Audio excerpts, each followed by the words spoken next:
The actual idea for the flight came up 7 years ago after a friend and I had a bottle of wine.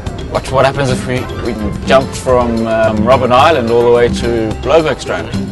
It's a wonderful institution in itself, and the whole point of the Nelson Mandela Childrens Hospital is to replicate this up in Johannesburg. The next children's hospital is in Kenya, tiny small children's hospital in Kenya, and then there's another one in Cairo. Children of Southern Africa have a right to be cared for. I saw this week 2 children in our hospital waiting for the queue who eventually died. So if everything goes according to plan and Mother Nature plays along, Matt will hopefully be attached to these party balloons come the weekend. I run the company Explorer Ultraflight, so I suggested that we fly with him and just offer aerial backup.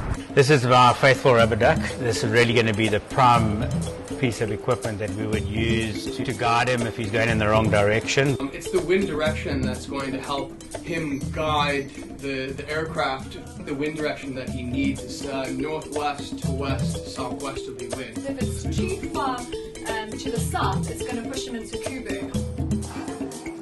It's green to go for Saturday. We were kind of halfway between freaking out and being happy. In my mind, I'm going through calculations again and again and hoping I've got things right. There was a Brazilian priest. He attached himself to a whole bunch of balloons. He just shot up. They found half his body washed against an oil rig.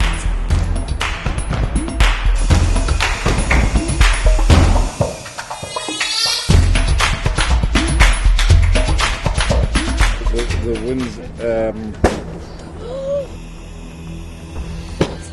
I'm worried because all the conditions are perfect, but we're losing helium. Hello everyone. And we've got 20% helium spared.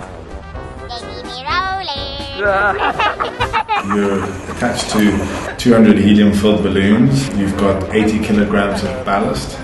While we were doing final preparations, we had a 6-knot wind, and we had to be tied to a car, and then we weren't tied to a car just before the flight.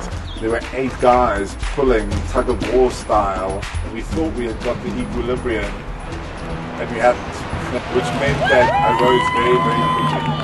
They were like, hey! And I was like, wow! It was way faster than I was hoping to go up. Okay, don't worry, I've got my BB gun. And then the pedal just went boing, and bounced off. So I get my spear, and I pop the first balloon. It's the 3rd balloon I've popped, 4th balloon. At that stage, Matt was probably twice the height of the paraglider. Plan C was basically pull down on the ropes. And the next thing we realized that Matt was actually getting away from us. And I managed to spear a couple of more balloons, and then I kind of leveled off at about 1,000 meters. I think I popped 1 balloon, then I descended too quickly, and I don't exactly know what happened.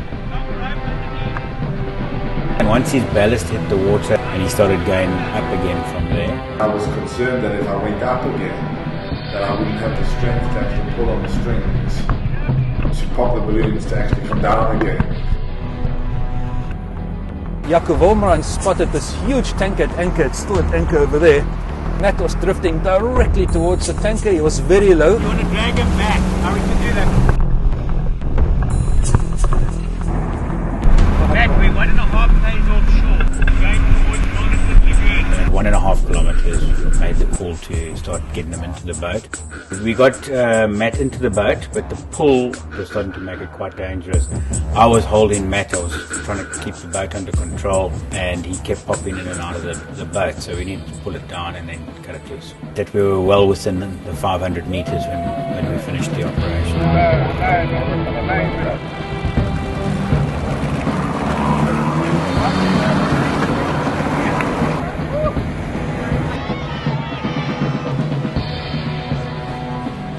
Would I do it again? I don't think so.